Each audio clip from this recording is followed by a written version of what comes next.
Well, I guess the music stopped, so that's my cue to start. Hi, everybody. I hope the line wasn't too long today. This is Firebase for iOS developers. I have an awful lot of content to go through and not a lot of time to do it in. So I'm just going to get started, and I'm going to kind of talk really fast. Sort of like the Micro Machines guy, if any of you remember him. So as you may have heard, Firebase is a suite of integrated products designed to help you develop your app, grow your user base, and earn money. And more specifically, we're there to help you do that on iOS. So I know we're at Google I/O, and you're probably going to hear a lot of announcements about Android end things and instant apps and all that fun stuff, which does sound kind of cool. But when it comes to developer tools, particularly mobile developer tools, and particularly Firebase, we take cross-platform very seriously. We know that a mobile library is probably not helpful to you unless it's available on all the platforms you're developing for. And for most of you doing development in mobile, that generally means Android and iOS. So honestly, I'm actually very happy that this whole cool new platform is built under the Firebase brand, because I think people already know that Firebase is very serious about supporting iOS and will continue to in the future. So fun fact, if I give this talk in Spanish, it looks like I'm just kind of generally excited about the idea of an operating system. So that's my one internationalization joke for the event. So thank you. I'm going to move on. So out of all these features that we have available on Firebase, these are the ones that are available on iOS. So you'll notice that the only thing that we had to dim out was the test lab, which is specifically being called test lab for Android for that purpose. It just didn't fit nicely in the slide. So really everything that you can do in Firebase, you can do on Android and iOS, which is great. So this is kind of supposed to be a technical deep dive, which I think is a little weird given that some of these features are brand new to you and you haven't yet had a chance to even play with them. So really this talk is going to be a little more about interesting quirks that I discovered when I just kind of started experimenting and playing around with the Firebase platform and building my own app, which as federal law mandates, anytime you create a new app with a new library, it has to be a to-do app. So let's move. There you go. So this is not like, I don't know all the answers to everything. This is more like, hey, this is kind of a neat little quirk, and I sort of wrote it down, and I thought I'd give a presentation on all of it. So let's talk a little bit about the setup process. Generally speaking, Firebase encourages you to use CocoaPods. We're using CocoaPods now as sort of our generally recommended way to install stuff. Probably most of you know this by now. So I'm not going to go into a lot of detail on it, but it's a dependency manager that vastly simplifies the process of adding libraries to your app. And if you don't know anything about CocoaPods, we do have a fantastic video. Having a little trouble with the clicker. There we go. That you can check out with an incredibly handsome cast. So I'll give you a moment if you want to take a picture of that URL. Go ahead. And if not, I will post it in the Google Space afterwards. One important note about CocoaPods is you should generally only pod install what you need. Not everyone knows this. I didn't know this at first. But the thing about CocoaPods is adding a pod actually increases the size of your app, whether you ever include that code or not. So if you have the choice between installing a massive Uber pod that's got 40 features in it or installing a little subspec of that pod that contains the 3 features you're interested in, always kind of go for that subspec. And we've actually structured our pods to encourage that kind of behavior. So you'll notice in our documentation for all of our CocoaPods that we ask you to install, they're the individual subspecs that are part of Firebase. So you've got Firebase Core, which gives you analytics and all of the setup work, Firebase Database, auth, messaging, remote config for all of the various features. In fact, if you do try and pod Firebase in the hopes that you're going to install this giant, massive everything, that's not going to work. We just map that directly to Firebase/core. So keep that in mind. You do have to actually pod install every explicit feature that you're interested in adding. If you don't know about pod try, who doesn't know about pod try? Okay, either there's 1 or 2 people, or maybe everyone's just afraid to raise their hand.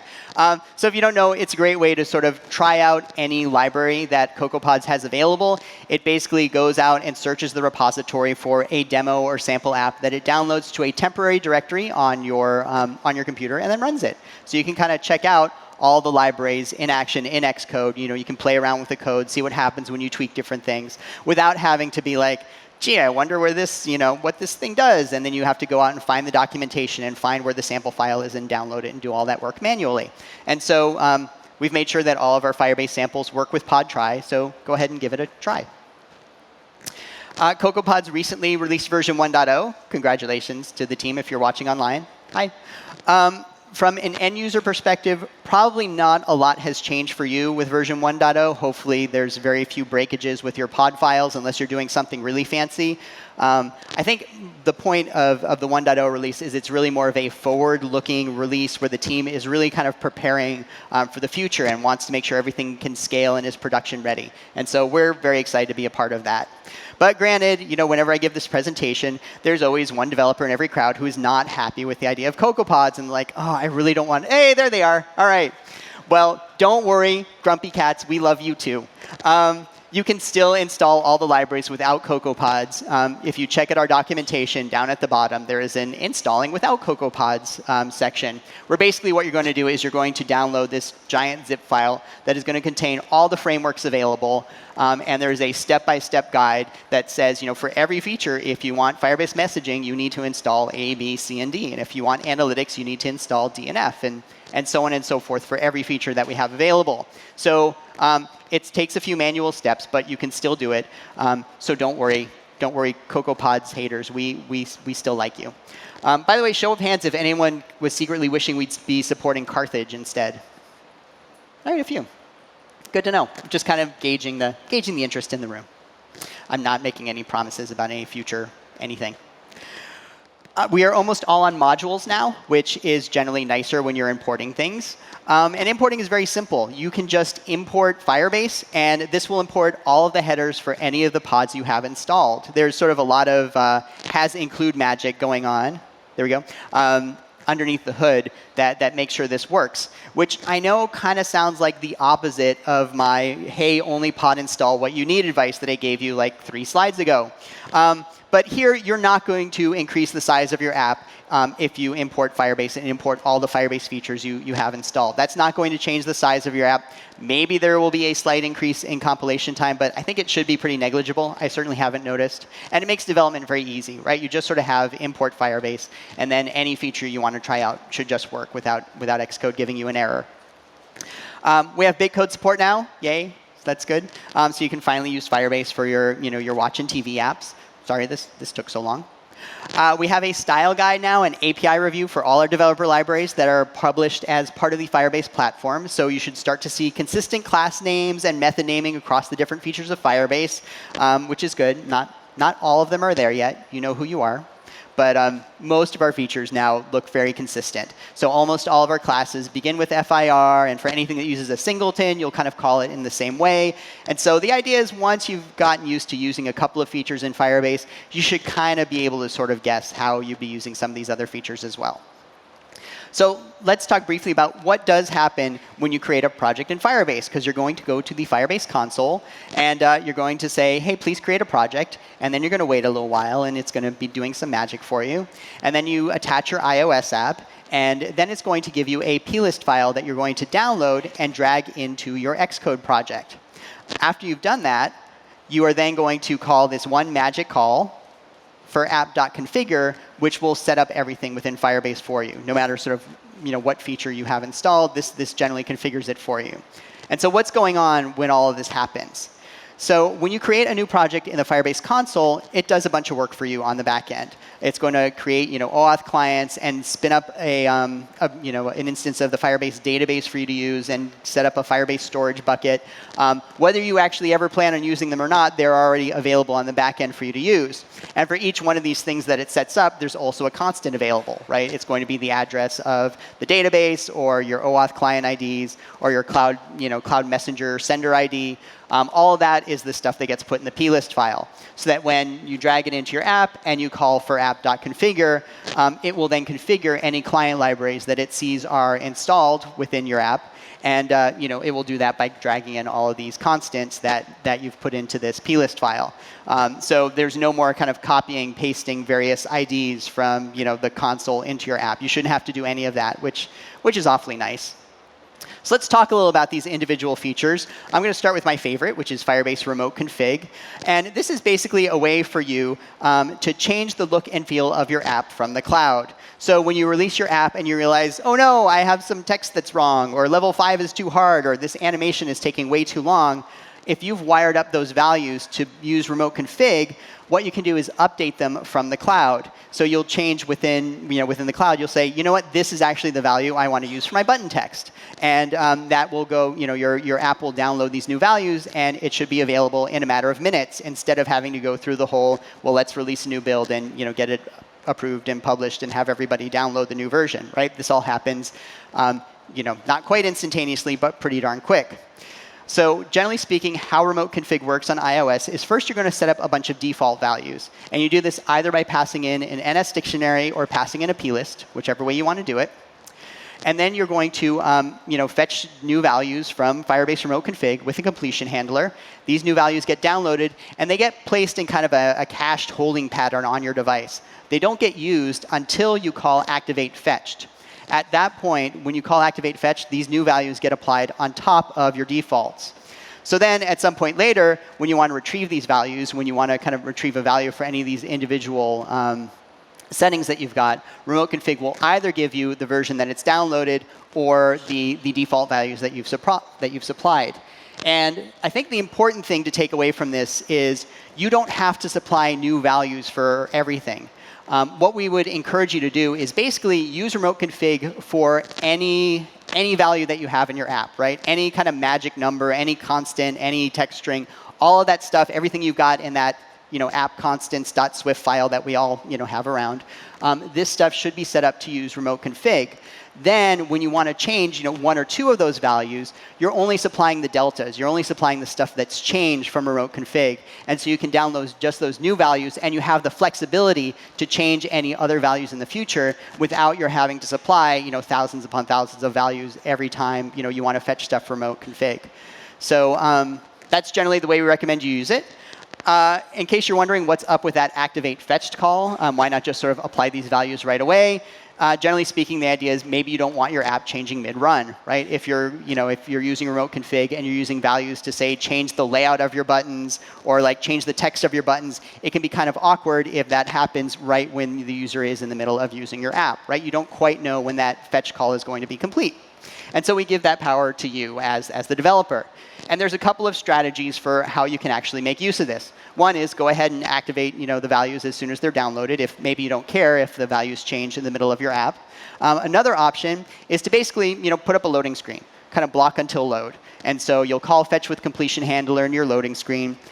Once the fetch is complete, you're going to call activate fetched, and then you can tell the loading screen to go away and put up your real view controller and actually start your app. And maybe just to be safe, you go ahead and add a timeout in case things go terribly wrong.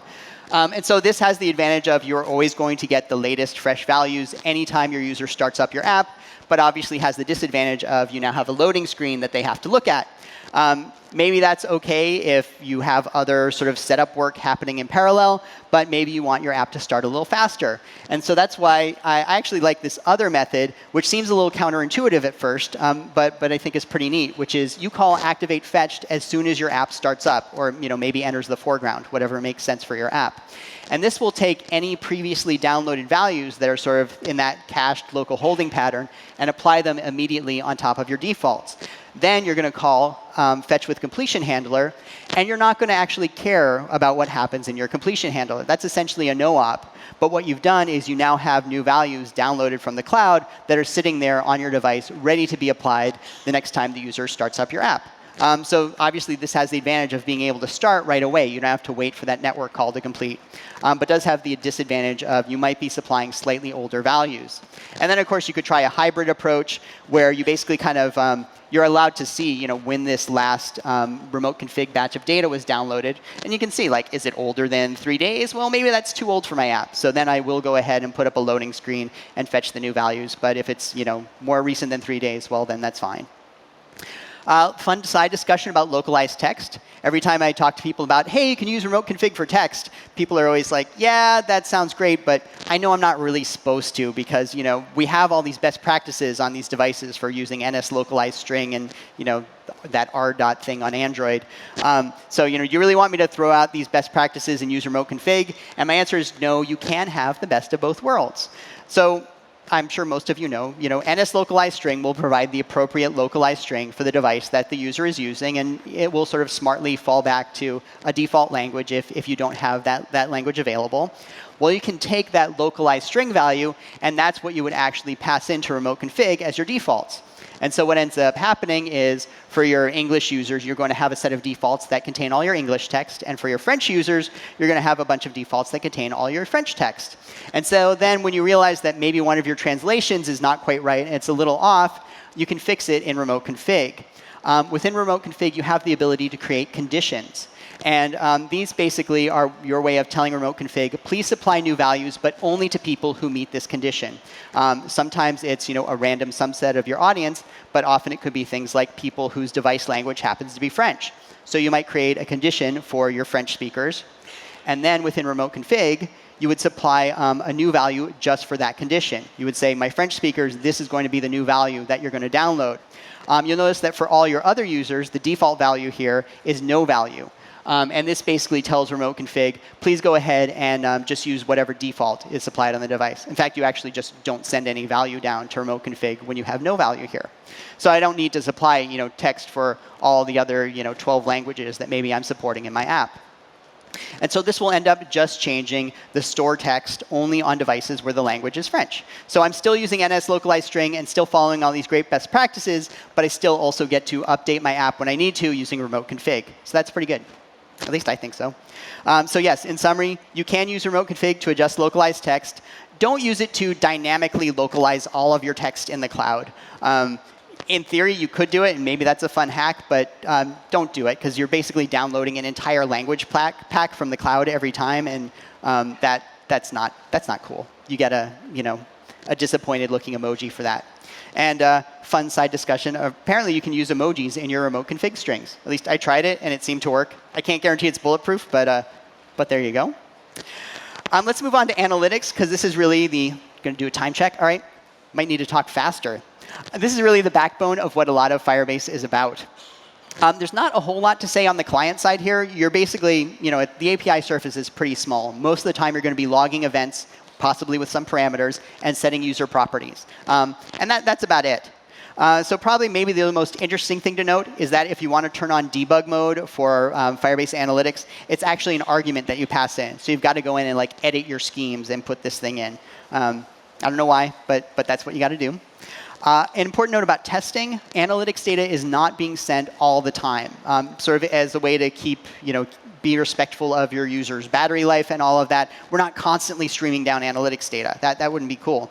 So instead, we only send down analytics data either if it's been an hour since the last time we sent down any data, or when your app goes into the background. And so when you're testing this in Xcode, you're going to, try firing off a few analytics events, and then you're going to hit stop, and then you're going to say, hey, how come none of my analytics data is making it? Is something wrong? Well, the issue is that if you hit stop, then your app quits before it has a chance to send any of that analytics data. So if you are testing out analytics, always make sure you Command-Shift-H to go to the home screen in the simulator, or actually hit the home screen on the device, and that will give analytics a chance to send its data down to our servers. I'm going to talk briefly about audiences, because they're pretty cool, and we use them in some other Firebase features. These are basically groups that you can define out of things that you are recording in Firebase Analytics. So this could be people who have reached level 30 in my game, or women in Canada between the ages of 30 and 45 who listed baseball as their favorite sport and have visited my in-app store but haven't purchased anything yet. They can sort of be as broad or as narrow as you would like. And as people use your app, Firebase Analytics will subscribe them to these audiences, which is used for a lot of other features, including remote config. One other condition you can add for remote config is, does somebody belong in this audience? So you can actually change the look and feel of your app for people who have reached level 30 in your game, and sort of do all of that without having to actually kind of touch the code on your client, which is kind of neat. It's also used for notifications, and I'll talk a little about that later. Click. There we go.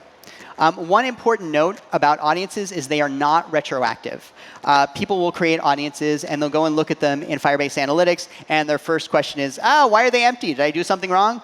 And so no, you didn't. One basically, the reason this is happening is in order for us to give you an analytics service that is free and scales to thousands upon thousands of apps with millions upon millions of users, we have to distribute some of that work onto the clients themselves. And so it's actually the client that is going to be determining whether it belongs to a particular audience or not. So as people use your app, they will get subscribed to these various audiences by the client as they are using them. Which means that if you think you're going to be using an audience for something a few days or a few weeks ahead of time, go ahead and start creating these audiences so they have a chance to kind of fill up and propagate as you go. Let's move on to Firebase crash reporting, which I believe is still in beta, but in spite of that, it's still pretty cool. There's actually not a whole lot to say here. You sort of add in the you add in the library, and then crashes get reported to Firebase. Probably the most interesting part here is you're going to add this script into your build phases, which uploads your symbols file. I think this is probably standard if you've used other crash reporting tools. But essentially, what this does is this deobfuscates your stack trace, so that when you're analyzing your crashes, instead of something that looks like this, there we go. Woo. Where you're like, oh, maybe the problem is with method 474525. I should figure out what that is.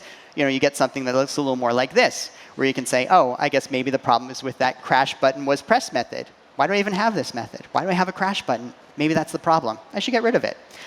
So that's sort of what happens when you upload your symbols file.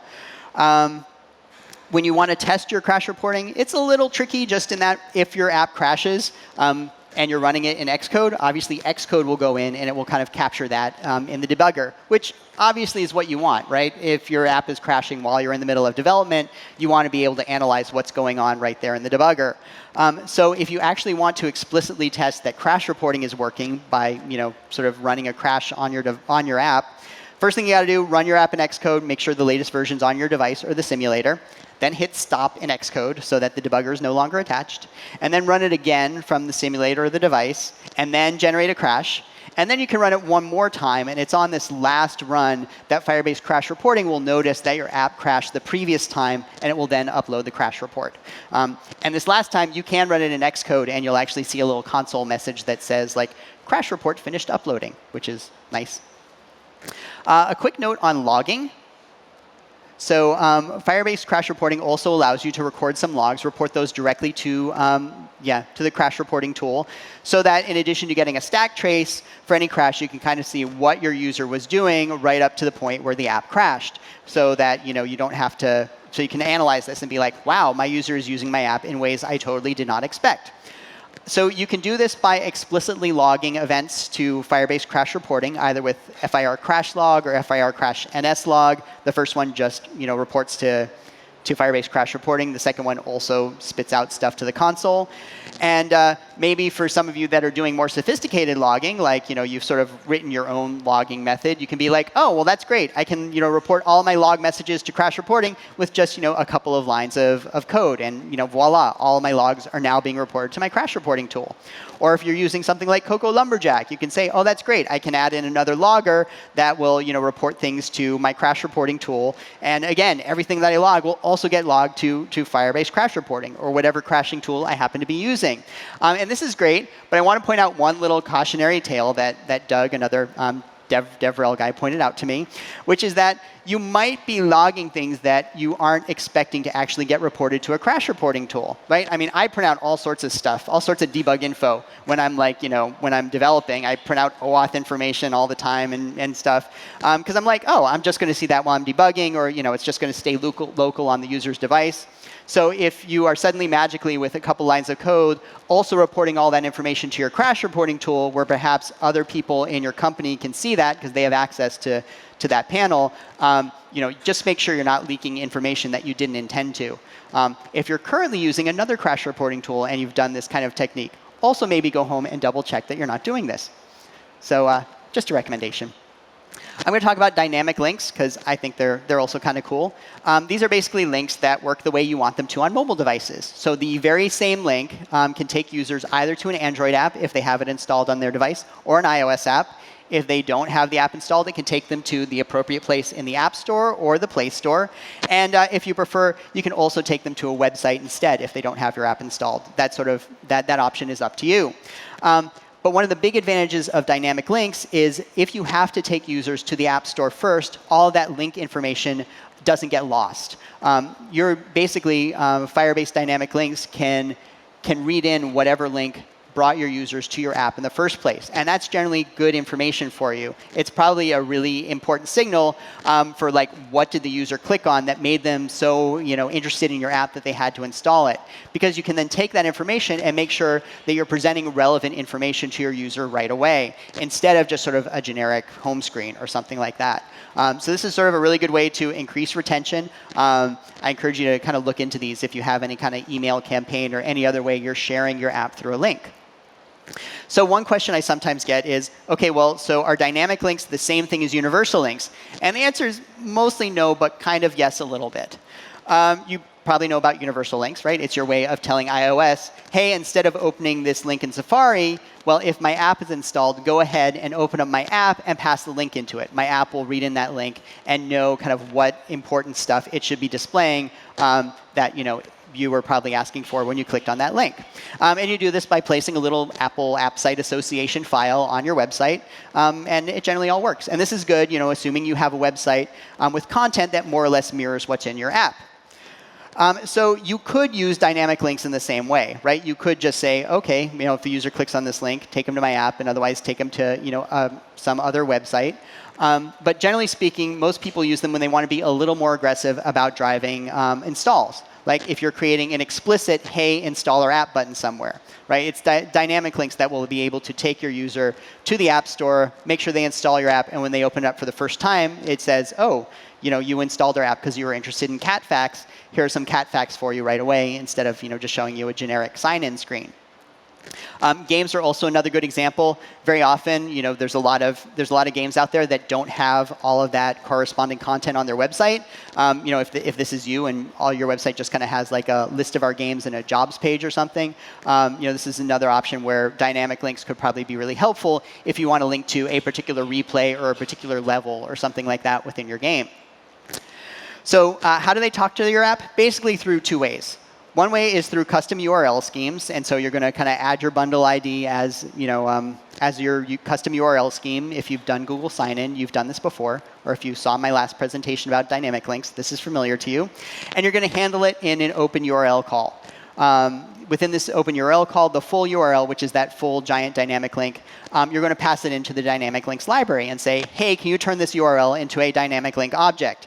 And either you'll get back the object, which you can then kind of parse and analyze and do whatever you need to respond to that link, or you'll get back nil, in which case, well, maybe it's a Google sign-in URL or a Facebook sign-in URL or something like that. The other way these dynamic links can get into your app is through universal links.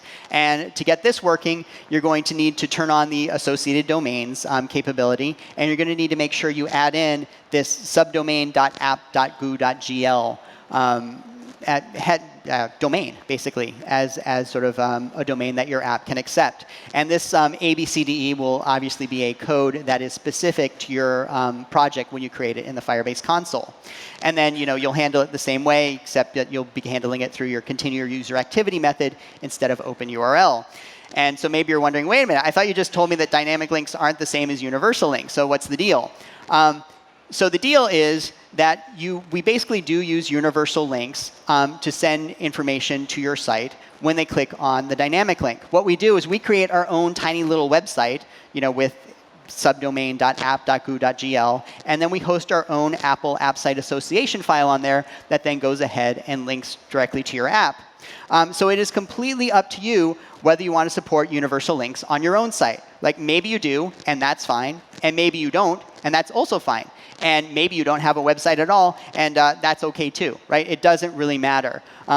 So don't freak out about universal links if you're like, oh, we haven't gotten around to setting that up on our website.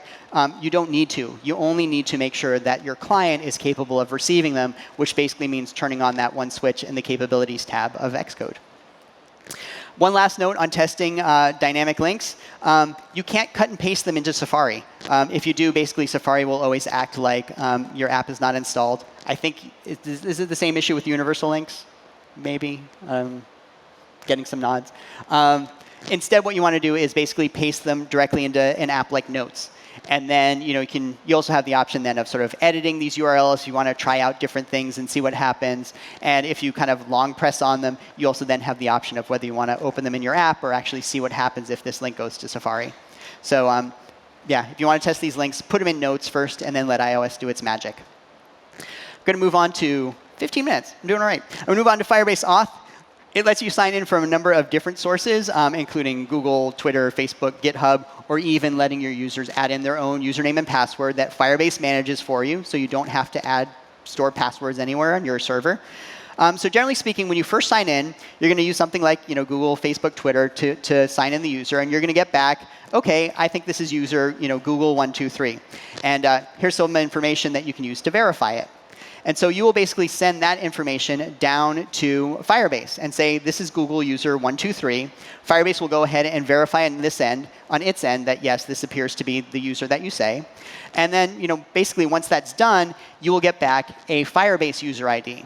And you'll be able to sort of access this user as a Firebase user in the client. And this Firebase user looks the same for all users, no matter how they signed into your app. So you can treat this object basically the same way. And this user ID will be unique across all the different sign-in providers, no matter what you add. And then you also get like a giant random string that sort of gets paired with the user ID, so you can verify them on future visits. And this is cached locally and rotated out on regular intervals, and all that done transparent to you. You don't have to care about that. But this is nice because then when your user comes back to your device, you don't then need to sign them into Facebook, Google, Twitter, et cetera. You have all the information there on your device locally to keep signing them in to Firebase. Now, granted, if you still want to post things on Facebook or tweet something or post something to YouTube, you are going to still need to sign into these other services. But if all you're looking to do is sign in your user against Firebase services, you're all set. Firebase Auth also supports the idea of anonymous auth, which I think is basically, it's pretty cool. It basically allows you to sign in the user anonymously. So you can tell Firebase, I have this anonymous user, and it will still give you back a Firebase user object. And then you can go ahead and let your user communicate with Firebase just the way they normally do. Then at a future point, if your user says, OK, great, I'm going to sign in with Facebook, well, now you can tell Firebase, this anonymous user that we've been using this whole time is also this Facebook user.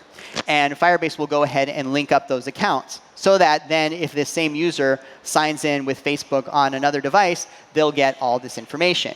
And we do the right thing where if this user also happened to have created another anonymous account on that other device, and then they say, oh, yeah, I'm also this same Firebase user, Firebase will say, OK, it looks like we've got two different accounts that you want to associate with this Firebase account. Let's give you this information, and you can then kind of resolve them how you see fit. That gets resolved on the client. And so the nice thing about this flow is it lets you, it basically gives you the power to have your user use your app and all of its features without forcing them through a sign-in flow. And this is, it's great for your users. They often don't want to have to sign in just to try out your app, right? They're sort of much more vested in the process if they've tried it for a little bit and they say, oh, I actually really like this app. Now I'm willing to sign in. It's sort of, for you, it makes the whole process a lot easier to handle that. And Apple generally likes this approach as well. I know they're always sort of encouraging you to, can you have the user try out your app without sort of sending them into a sign-in flow right away without sort of knowing what they're getting into. So try out anonymous auth if you haven't. It's pretty neat. All right, I'm going to move on. I'm going to take a drink of water. Whew. Sorry, this is an awkward pause. All right, to Firebase app indexing, which allows your apps to show up better in Google searches. So sometimes a question I get about this is, oh, OK, so this is like universal links? And my answer is no, but also yes a little bit. So app indexing on iOS is useful if you have universal links set up where those links point to your app.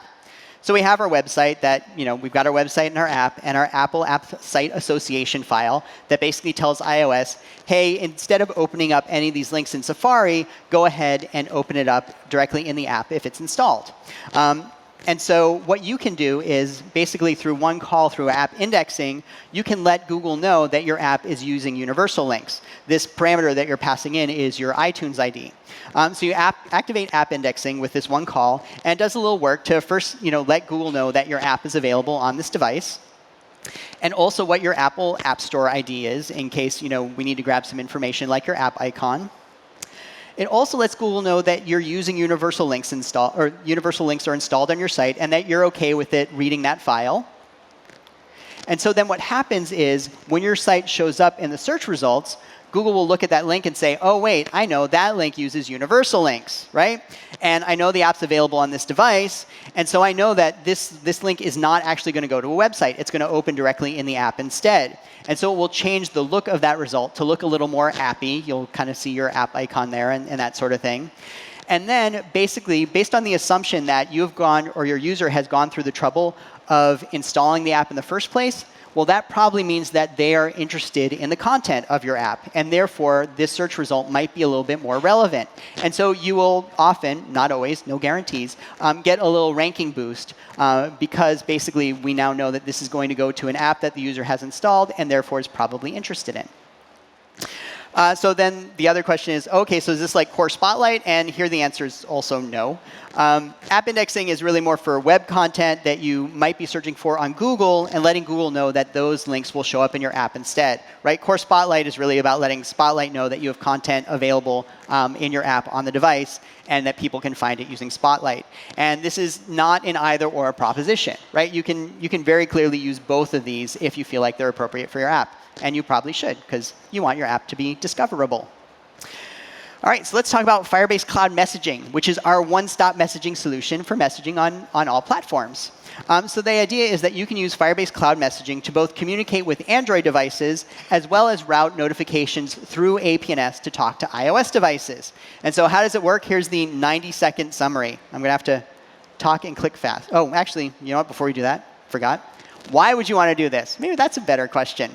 And so basically, part of the reason is that you only have to write one code path, right? You only have to talk to one service. And so sort of that gives you less code to write. There's sort of less code in general. I guess that's not true, because we have to write the code, but you don't have to, so it's not your problem. So that's good. There's other reasons, too. You can take advantage of services like topics. Your clients can subscribe to various notification topics about various subjects. Your client can say, hey, I'm interested in events happening in Texas. And then if you want to send a notification to everybody who's interested in Texas events, you can do that without having to write any server-side code, right? You simply tell Firebase Cloud Messaging, send this to people subscribed to the Texas topic, and it will go ahead and do that to all the clients that have told Firebase Cloud Messaging that that's what it's interested in. It also lets you use the Firebase Notifications panel, which does make this whole process a lot easier, and I will talk about in a minute, because it is pretty cool. All right, so now here is the 90-second summary of how this all works. Generally speaking, you're going to set up APNs, and you're going to have an APNs certificate that you're going to use to talk to that server. You're going to set up Firebase Cloud Messaging, and you're going to have an API key that's required to talk to that server. You're going to upload your APNs certificate to Firebase Cloud Messaging. It will associate it with the same app associated with the API key. Your client device is then going to ask APNs for a device token. Assuming that your user has said, yes, I would like to receive notifications, APNs will send a device token, which you will then send down, or you'll then request a device token from Firebase Cloud Messenger, also passing down the APNs token. So you'll get back a Firebase Cloud Messaging token, and Firebase will hold on to that copy of that token and make sure it's associated with the Firebase Cloud Messaging token. So when you then ask to send a notification, you're going to send it along with an API key, and Firebase will confirm that, yes, this matches your app, and a token, and Firebase will confirm that, yes, this apparently is a targeted device. And it will notice, hey, this Firebase Cloud Messaging device token is also associated with an APNs device token. Therefore, my target device is actually an iOS device. So I'm going to take that APNs cert to talk to APNs, and I'm going to take that token to identify the object I want to talk to, and I'm going to put that in a new notification that I'm going to send to APNs, and then APNs sends a notification to your device. So simple, right? So yeah, here's how you do all of that work on the client side. You do this. So I'm being a little facetious. You still need to do things like enable notifications in your capabilities tab and register for the certificate in the first place and so on. But basically, this call does all the work needed on the client to do that whole, hey, let's request a token from APNs, and then give it to Firebase Cloud Messaging and get back a Firebase Cloud Messaging token. There's sort of some very clever method swizzling going on behind the scenes that hides a lot of these details from you. So basically, at this point, on your end, handling these incoming messages are just like handling typical APNs notifications, because they are. So there's very little custom code you have to write to get your app to work with Firebase Cloud Messaging. And now that I've told you that, you're going to go and look at our documentation. Oh, actually, I'll hold that thought. That's right. I want to also point out the first thing that we're asking you for, or that we ask for from APNs, is a silent notification. And that's important because, as a developer, you want to decide when you're going to ask for those more visible notifications with the badges and the sounds and the whatnot, right? I think apps used to kind of ask for these immediately upon startup, but users are like, why do you want to send me notifications? I don't want that, and they would decline, in fairly large numbers. And so now, the best practice is for apps to say, hey, we would like to send you notifications for these reasons. Doesn't that sound great? And the user says, yeah, that sounds fantastic. And then you write this code to bring up the system dialog that then requests these notifications. So don't worry, you can still do that using Firebase Cloud Messaging. Yeah. So like I was saying, you don't have to write any custom code to actually get Firebase Cloud Messaging to work. And then you're going to look at our documentation, and you're going to see this custom code to connect to Firebase Cloud Messaging. And you're going to be like, what's that all about? I thought you said I didn't have to do any of this. And the answer is that you can also send messages through Firebase Cloud Messaging directly to your app if it is in the foreground without having to go through APNs, or in addition to going through APNs. And so why would you want to do this? Well, mostly for redundancy. Click. There we go. It also turns out that Firebase Cloud Messaging does tend to be a little more aggressive about delivering medium priority messages, so that helps too. But really, it's about sort of redundancy. And so what will happen is within your app, when it goes into the foreground, a little trouble clicking here. There we go. When your app goes into the foreground, you will explicitly connect to Firebase Cloud Messaging. And then when your app goes into the background, you will explicitly disconnect. And that's basically how Firebase Cloud Messaging knows whether or not to use that channel to communicate to your app. And the nice thing is that Firebase Cloud Messaging does go through the process of deduping those messages for you. So from your perspective, it only looks like you get one. So why would we want to do this? Mostly for redundancy. The other interesting thing that we've announced around notifications is the Firebase Notifications panel. This basically makes it a lot easier for non-technical members of your team to send notifications. There will be times that you're still going to need to write custom curl calls and server logic and all that stuff. But this does cover a lot. There's two pretty cool things that I want to point out here. First is that we can target audiences to receive these notifications. So I can send a notification to people who have bought stickers for my in-app store in the past and tell them, hey, we've got some new categories of stickers. Go ahead and check them out. And then we also define conversion events so we can see how effective a notification was. Basically, within Firebase Analytics, if there are important events that you really want to track, like the user making a purchase or subscribing to your newsletter or signing up for a premium service or that sort of thing, you would identify those as conversion events. And then you can tell Firebase Notifications, hey, I would like to identify this conversion event as sort of the successful conclusion of this notification. So then for every notification you send, you can see the number of people it got sent to, the number of people who then opened up that notification, or I guess number of devices, because a person can have multiple devices, and then the number of times that notification led to a conversion event. And that's really useful in case you're wondering if your notifications are actually being helpful or not, right? Are they being spammy, or are they actually sort of being helpful to the users that you're targeting? And so you can kind of look and see, how many of them are being opened, how many of them are being acted upon, and it can kind of help you realize either like I need to target my messaging a little more, or I'm doing a good job. So that was a lot of stuff to cover, and I haven't even covered a whole bunch of other features yet, like Firebase Storage and AdMob and other things like that. And normally it's at this point that I would be plugging Route 85, which is my little show on the Google Developers YouTube channel, but I'm not going to do that. We've started a brand new YouTube channel just for Firebase. So it's not called Firebase Developers, it's just called Firebase, but you can find it at youtube.com/Firebase, where we will probably be hosting a whole bunch of screencasts on how to get started with some of these features, both on iOS and Android. As we start building out these libraries and adding cool features and adding new stuff, they might get out of date pretty fast, but that's okay. It keeps me in a job, keeps me employed. So if you want to find out more, this is where you can find Firebase. This is where you can get some nice help and support. We've got our YouTube channel. We've got our Twitter feed. And with 1 minute remaining, I'm going to say thank you very much. I'll take questions down here. Thanks.